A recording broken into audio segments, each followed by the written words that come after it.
వేరే రాష్ట్రాలలో చాలా క్లబ్స్ ఉన్నాయి. కర్ణాటకలో 8,000 క్లబ్స్ ఉన్నాయి. తమిళనాడు 400 క్లబ్స్ ఉన్నాయి. కేవలం హైదరాబాద్ లో మాత్రము 216 క్లబ్లు ఏర్పడ్డాయి.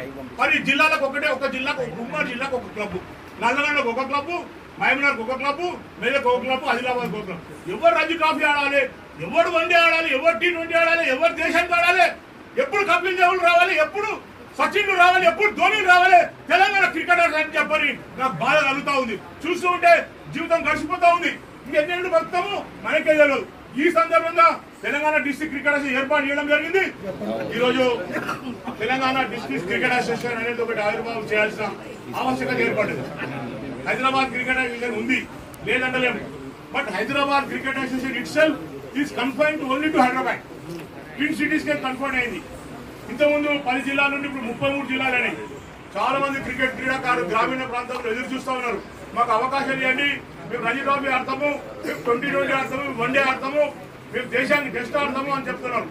అయ్యా 96 దేశాలలో క్రికెట్ డెవలప్ అవుతా ఉంది. International cricket council has given membership to 96 countries. ఇతర దేశాల్లో క్రికెట్ డెవలప్ అవుతా ఉంది. భారతదేశంలో 37 రాష్ట్రాల్లో మరి మెంబర్షిప్ ఇచ్చింది BCCI. కేవలం తెలంగాణ మాత్రమే ఓన్లీ హైదరాబాద్ క్రికెట్ అసోసియేషన్ కు మనము కన్ఫర్మ్ అయినాము. తెలంగాణ జిల్లాలో ఎక్కడ కూడా క్రికెట్ లేదు. ఒక గ్రామీణ ప్రాంతంలో ఓ సూర్యాపేట కానీ, నల్గొండ కానీ, మరి గద్వాల కానీ, నాగర్లో కానీ, మెదక్ కానీ, ఆదిలాబాద్ కానీ, ఎలాంటి వరంగల్లో కానీ ఎక్కడ కూడా టర్ఫ్ పిచ్చులు లేవు. ఎక్కడ కూడా మ్యాచ్లు జరగవు. ఎక్కడ రంజీ ట్రోఫీ మ్యాచ్లు జరగవు, అండర్-19 మ్యాచ్లు జరగవు, వన్డే జరగవు. మీరు అదే ఆంధ్ర తీసుకోండి, 4 సెంటర్లో విజయనగరంలో, వైజాగ్ లో, మంగళగిరిలో, విజయవాడలో 4 సెంటర్లో టెస్ట్ మ్యాచ్లు జరుగుతూ ఉన్నాయి, వన్డే మ్యాచ్లు జరుగుతూ ఉన్నాయి, IPL మ్యాచ్లు జరుగుతూ ఉన్నాయి.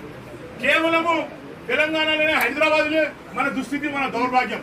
నేను తెలంగాణ ఉద్యమం చేస్తా ఉంటే కేసీఆర్ గారు అడిగారు, ఎందుకు ఇంత ఉద్యమం చేస్తా ఉన్నాడు, ఎందుకు ఇంత ఉధృతంగా చేస్తా ఉన్నాడు, ఉద్యమం ఏం కావాలి ఆయనకు అంటే తెలంగాణ వస్తే తెలంగాణ క్రికెట్ అసోసియేషన్ కావాలని చెప్పని అప్పుడు పెద్దలు కేసీఆర్ గారు చెప్పడం జరిగింది.